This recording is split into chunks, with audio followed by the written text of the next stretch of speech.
My end is my beginning, time and compromisation systems.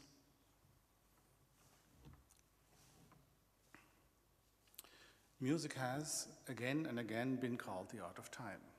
Banchera just mentioned it. And indeed, when music has no lyrics, as it often has, all we are left with to make sense out of the stream of sounds is a sensation of how time moves in it. As sociologist Alfred Schütz once remarked, in listening and making music, we experience a particular flow of time, and more importantly, we always experience it with others. The theory of being together in the flow of time even has a special technical term in Western music. It's called harmony. And this thing doesn't work. Musical harmony all comes down to two seemingly simple questions. Which sounds sound simultaneously? And secondly, do we want them to continue sounding simultaneously? The second question, of course, is one of interpretation. Whether we want something or anything to extend over time depends largely on emotional, social, and cultural circumstance. But the first question, the question of simultaneity, is not open to interpretation. It is an immediate experience. Music, arguably, is the relational art par excellence. Oops.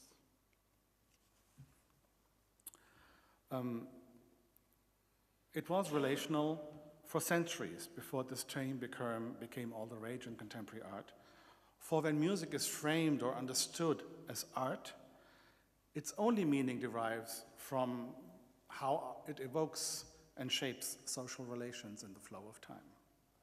And here, simultaneity is the key relation, the one that defines all others.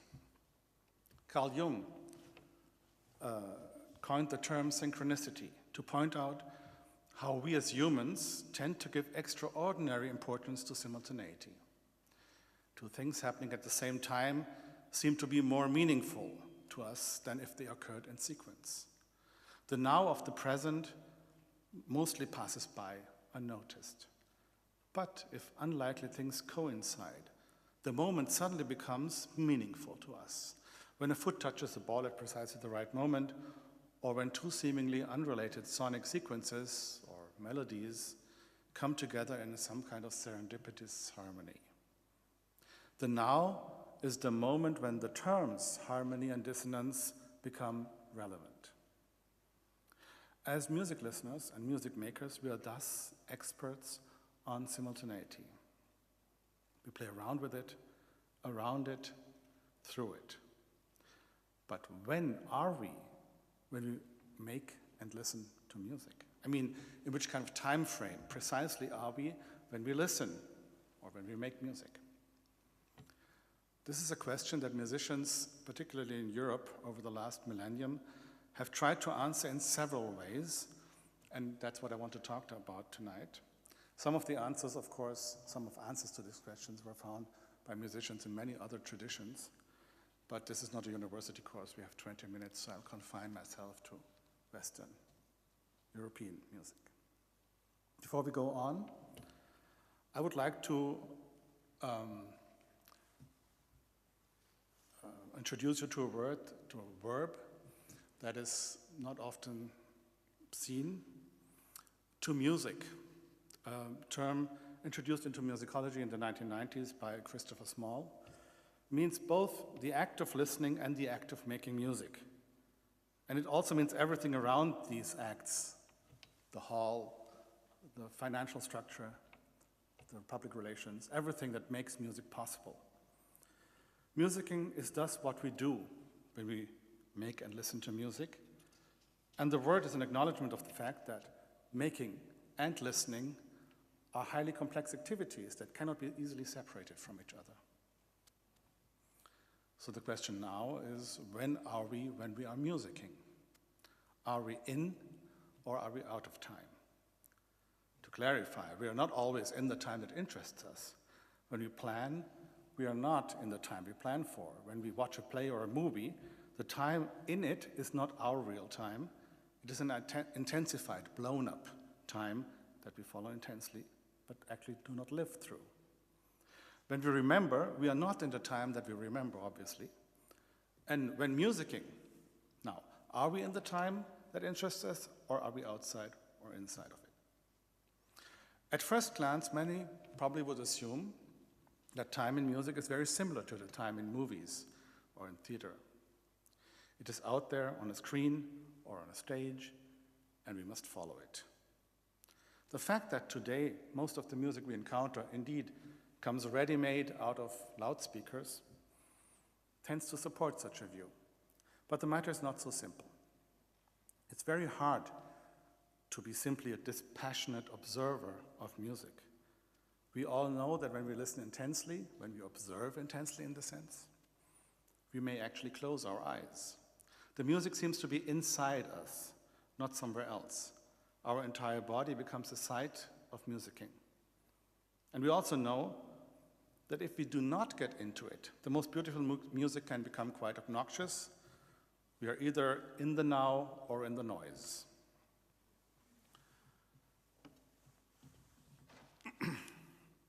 Before history began, and ever since, improvising has been the most prevalent mode of musicking. And improvising music is not something separate from us. It is a relation between our physical and our psychological existence. There is no outside in free improvisation. We move through sound as we would move through a rainforest, very close and bereft of perspective. This can be a very exhilarating sensation, but also sometimes a frightening one. Does anyone have a map? Well, songs, hymns, dances, and so on can be such maps through the sonic jungle. Repetition tames newness. Harmony, simultaneity, indicates zones of safety and of danger. Recurring rhythmic and melodic gestures create features within a featureless landscape. More complex compositions are somewhat like a hiking guide.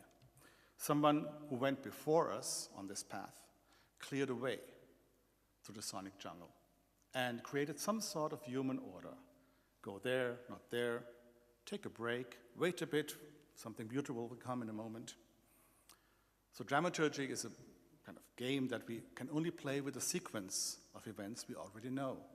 And as recipients of dramaturgy, we follow these dramaturgical tellings because we trust that those who tell them know a future that we do not yet know. So we have improvisation on one hand, composition on the other, and these have been the two principal answers musicians have come up with in response to the question, when are we in musicking? On the one hand, in improvisation, it seems we are always the music while the music lasts, deep in the bowels of the present moment. On the other hand, it seems in musicking and composition, we can both step in and out of the musical flow, knowing that there is a map frees us to dawdle and to doodle. Songs and set pieces, compositions that are not written yet, nevertheless already distance us from the musical flow of time. In musicking a song, just as in retelling a memory, we live in several time flows at once. The practice of writing compositions, of writing scores, was partly prompted by a medieval theological dilemma. If God is all-knowing, then logically there cannot be any past, present, or future. What we call time must therefore be just us traveling through God's own map. Like in a book, God can peek ahead or go back, while we have to enact word after word, step after step, sound after sound. And we call this enactment time. Being used to such a bookish concept of religion and time, some medieval Christians found it almost sacrilegious to have improvised music in their rituals. So much variability, so much unreliability. In a time of existential uncertainty and man-made political strife, sacred music, they probably felt, should represent the divine, eternal perspective on time. And what we then actually hear in church would be just an unfolding of this eternal truth. The time of music should be God's time, and therefore hymns must be standardized and sound exactly the same everywhere in church. The Pope thus decreed a Bible of music, detailing all canonized hymns and songs, the so-called Gregorian chant. In this book, the fluid and ephemeral and locally variable reality of sound and ritual was written down in unchangeable notation, and thus spirited away from the restless turmoil of time. Notating music, initially motivated by concerns of eternity and ubiquity, quickly grew into a very proliferating practice. And thus, in the church and beyond, the rumble in the jungle of improvisation became the walk in the park with the score map in the hand. Musicking, once an unforeseeable moment of grace, from now on was to be written on paper and parchment as a spiritual text. A text that then could be reenacted and interpreted anew by generation after generation. In singing from notation, musicians fused the past of the notation with the now of their voice. This was an exciting discovery, that you could actually have a score that would conserve, that would be a master over time. And the most radical expression of this power of the written score was the musical palindrome, or as musicologists would call it, the retrograde canon. A song that sounds the same whether you sing it forward or backward. In 20th century parlance, this would be called reversible music. Effects of time, in our understanding of the matter, are irreversible. But a divine canon is immune to such lowly effects. The musical palindrome is always out of time while we are in it. But while we listen to the canon, we know that our end is also our beginning, and our beginning is our end. This phrase, incidentally, is also the lyrics of the first really masterful retrograde canon, written by Guillaume de Machaut in the 14th century, Ma fin est mon commencement, et mon commencement, ma fin.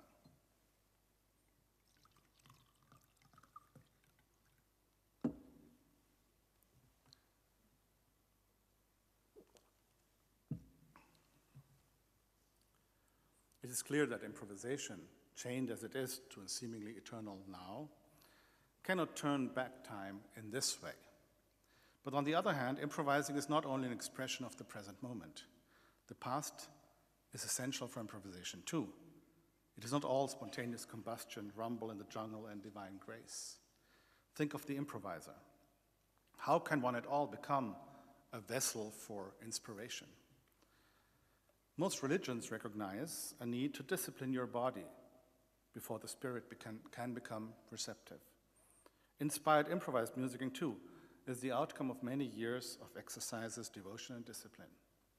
The map, the score, the text of improvisation does not exist on paper. It is inexorably inscribed on the body of the performer. If the fingers and the vocal cords cannot improvise the music, neither can the musician.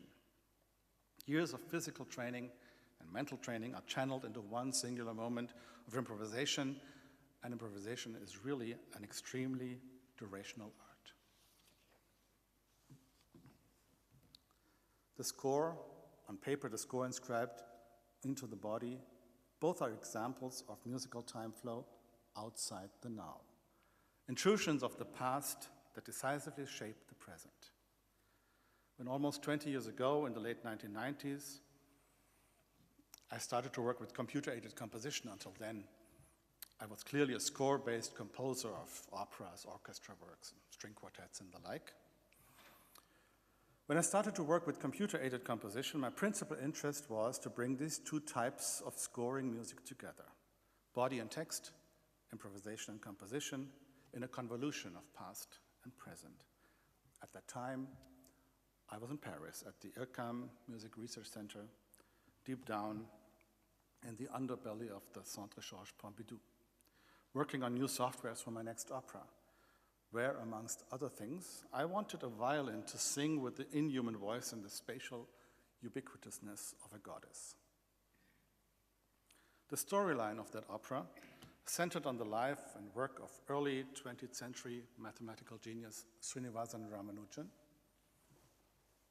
His many groundbreaking theorems are a source of wonder to mathematicians even today, not least because Ramanujan seems to have jotted down some of the most extraordinary propositions with no preliminary sketches. There seems to be no planning, no derivation from previous other theorems.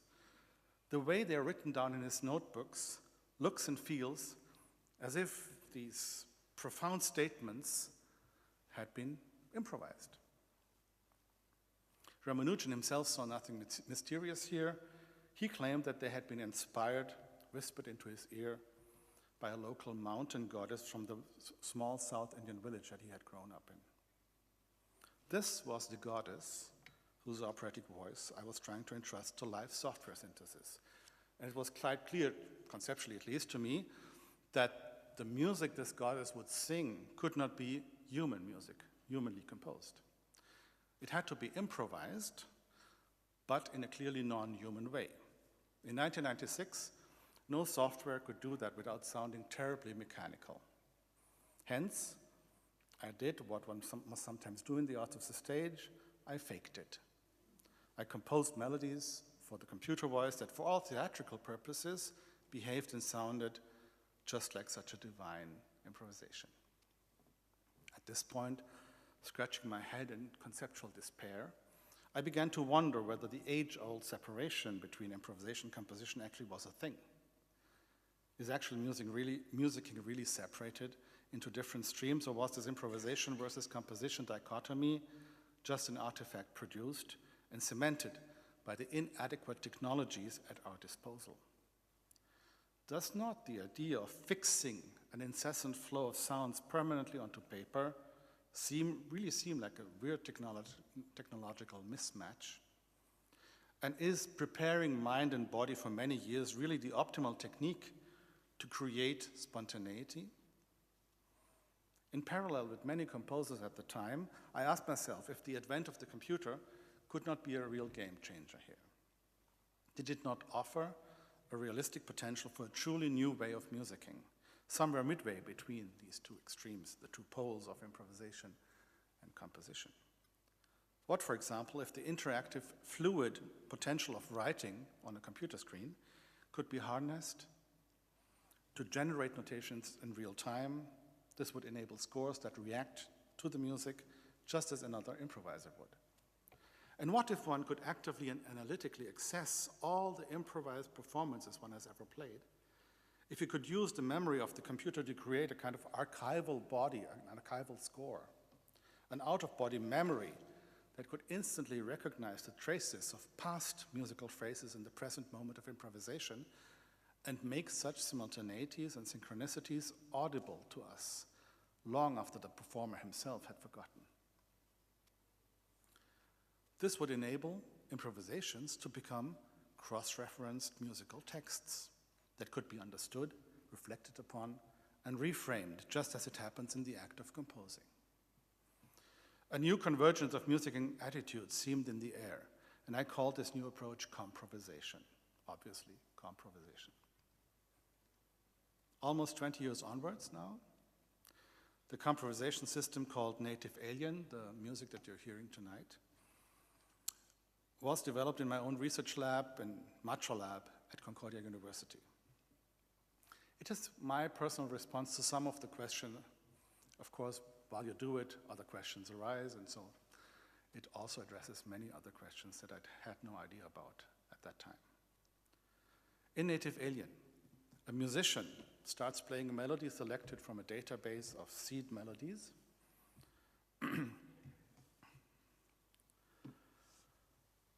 This melody is displayed on the screen. The computer listens to the musician playing, waits until the musician invites the computer to join. From now on, both comprovise, which means that they both follow rule systems that themselves change all the time. The computer has 8 different compromisation personalities, and the computer conductor sitting at the computer can mix and morph them in many ways. But what is a compromisation personality? Well, when improvising with a human partner, one relies on 2 basic assumptions: that the other not only listens, but understands what I do, and that the improvisers share the mutual project of inventing something together that they will both call music. They will share what we could call a style. Neither of these assumptions is justified in playing with the native alien computer improviser. Semantics and style are of 0 importance to it, and neither is being inventive.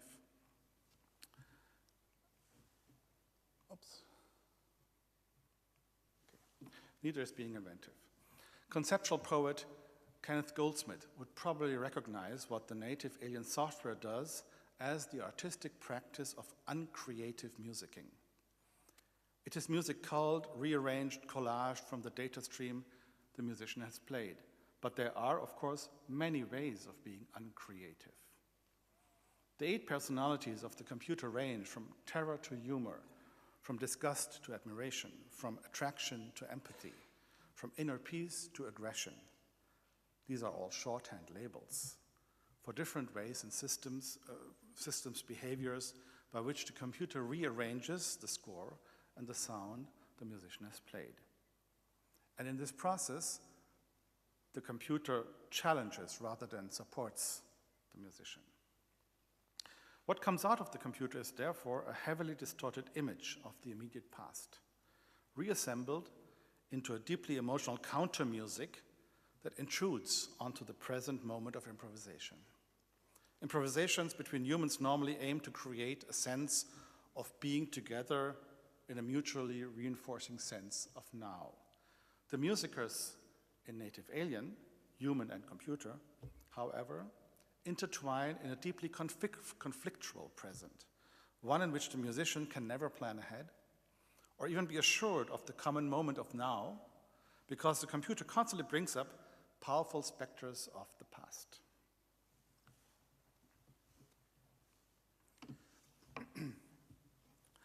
So when are we when we are musicking? In native alien, this is the central question. In conventional composition, musicians must construct a living sense of now, because all important musical decisions lie dormant in the written score and must be revived into the present moment. In conventional improvisation, musicians must be aware of the living now, because all the important musical decisions have to be made in it, together, on the fly. In native alien, there's no togetherness between the human and the computer musicers. And many important musical decisions will only partly be up to the performers on stage. A large part will be made by the software entity, and they cannot comprehend or influence it in any major way. So musicers in native alien find themselves in an uncertain terrain, where time is moving in weird and strangely bent shapes, constantly shifting allegiance between inside and outside perception, between clock time, consciousness time, and computer processing time. For those who want to use music as a refuge from the pressures of external time, a kind of position of relaxation, such music will perhaps sound like an alien terrain too. But perhaps, just perhaps, it may also make us aware that such a strange, convoluted, mysterious behavior of time is actually quite familiar to us, that we are all, in fact, natives to this vast empire of unreliable time. In our lives, there is no unperturbed now. Every moment is complicated and unstable, a muddle of past menaces, current affordances, and sometimes projections of change.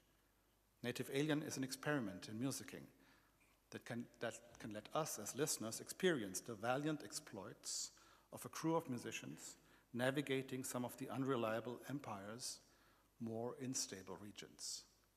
Let us listen to them now.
Good evening. I'm supposed to be, or to play the scientist here in this audience.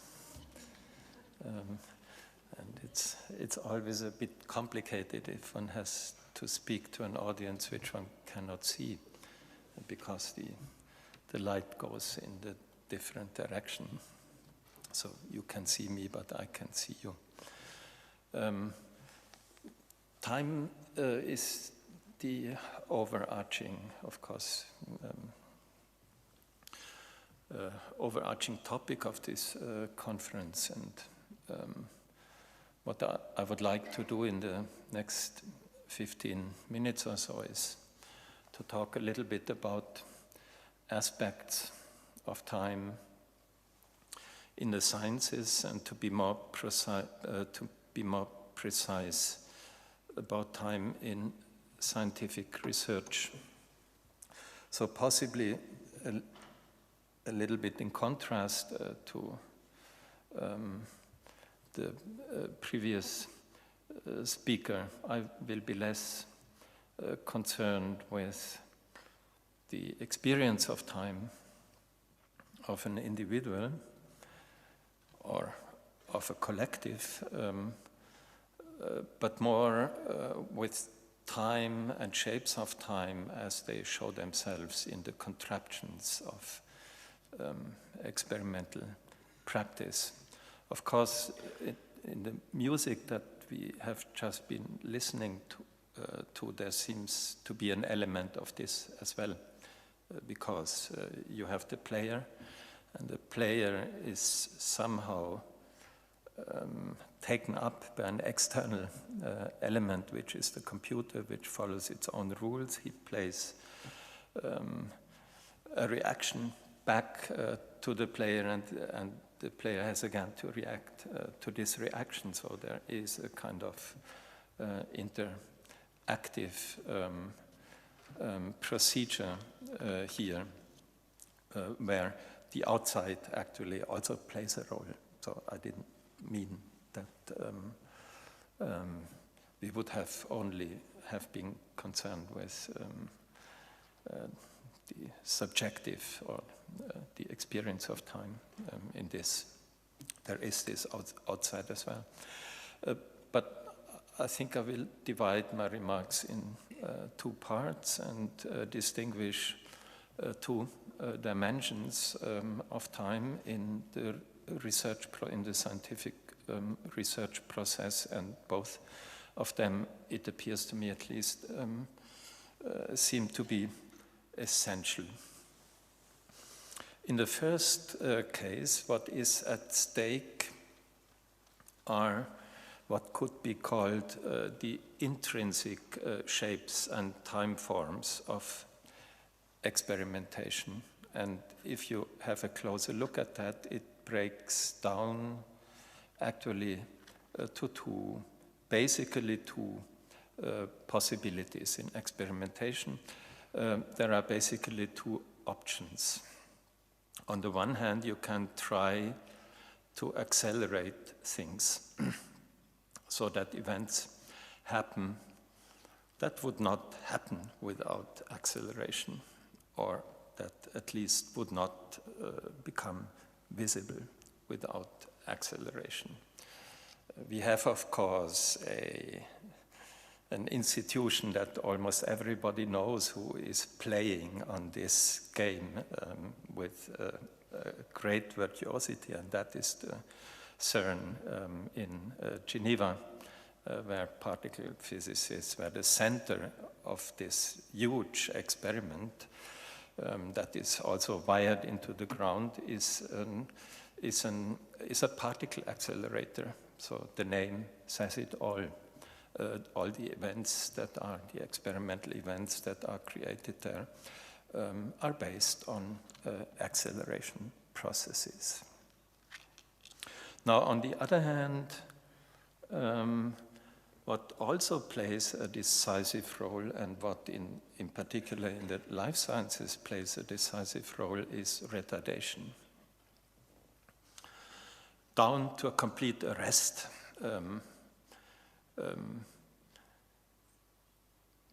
So just to give you an impression of what that means, and very crudely and very basically also, is as the 20th century life sciences show us, is the biology of freezing.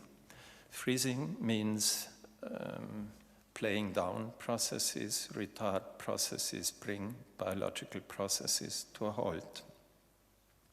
Bringing molecular movements to a halt in order to assess structure, such as, for instance, in cryo-electron microscopy, but also bringing processes to a halt at the cellular level. So without refrigeration, that is slowing down of life processes, no reproduction biology, no reproduction medicine would have been possible.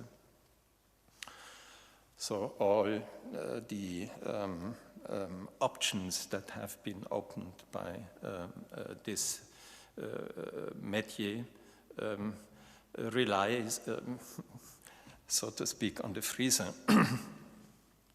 And the freezer, as an historical aperçu, in that sense did not exist in the 19th century, where physiology had to be operated in a quite different way, where researchers had to rely on the seasonal availability of material, and certain experiments could only be performed in springtime or in fall time, but not in winter and not in summer, what have you. So the option and the possibility of regulating temperature has been quite essential, a quite essential basic structure for the development of the life sciences of the 20th century.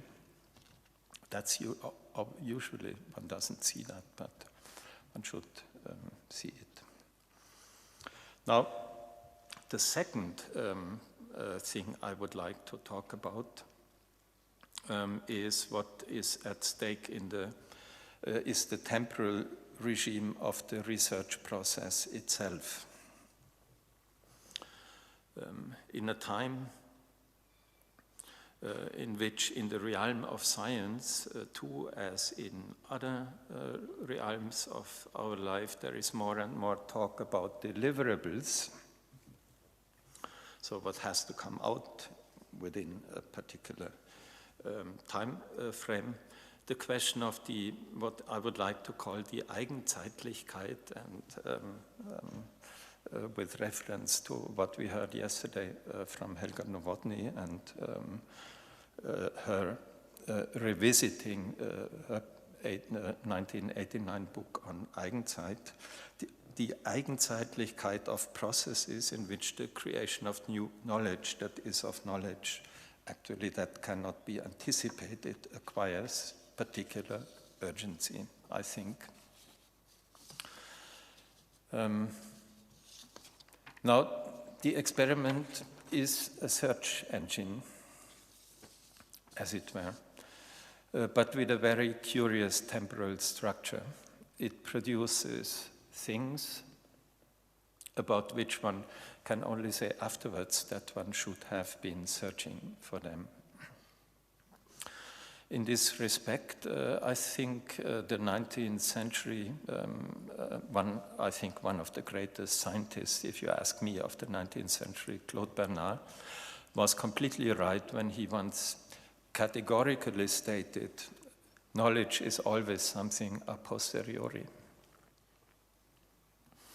And in a very similar vein, we read in Gaston Bachelard, reality is never what we might believe it to be. It is always what we ought to have thought.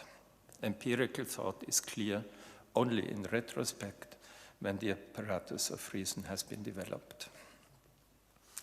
Now, recurrence is the notion with which Gaston Bachelard addressed this particular form of historicity, of temporality, of scientific knowledge acquisition. While knowledge can become reified in an act of recurrence, there exists no set of rules capable of ensuring its production. And sooner or later, the current state of knowledge, including the methods of its production, will be replaced. Science must permanently, as Bachelard put it, risk itself in new acquisition, so that the history of science, again a quotation, the history of science appears as the most irreversible of all histories. Knowledge production always occurs in untidy times and places, in times of confusion and stubborn, ready-made opinions, and in places where things are tried out. That is why there will always be a need for, to quote Bachelard once again, epistemological acts that generate unexpected impulses in the course of scientific development. There is, unfortunately, however, no algorithm that would grant the occurrence of such acts. Unlike many of his contemporaries, Bachelard did not want to separate this space of untidiness from epistemology. Rather, he proclaimed it epistemology's heartland, its essence. It is here that the examination of experimentation inserts itself. Experiments are the focus of an epistemology of the concrete. They indicate the points at which these epistemological facts, with their unexpected impulses, can happen. Now, as a consequence, the form that the relationship between difference and repetition, that's what it is actually. The shapes of time, in art historian George Kubler's words, can take are always concrete, even protean, and therefore must be investigated in their characteristic multiplicity. However, to stay with an idea that George Kubler has offered to us, these structures interact. With the art historian, we can see the vertical axis of the history of things not as a massive and homogeneous swelling or dwindling stream, but rather as composed of fibers, each endowed with its own temporality. We can imagine the flow of time as assuming the shapes of fibrous bundles, Kubler pointedly summarizes at the end of his book. And he uses the comparison as an image for the interaction of what he calls series of prime objects and their mutants in the history of art and architecture. To take seriously this admonition for bringing the history of art and the history of science together under the heading of a history of things, we can regard ensembles of experiments as instances of such fibrous bundles and see how they are held together. This will amount then to a history of exploratory materiality, as I would like to put it. And with that, I close my remarks and hand over to the next music play. Thank you for listening.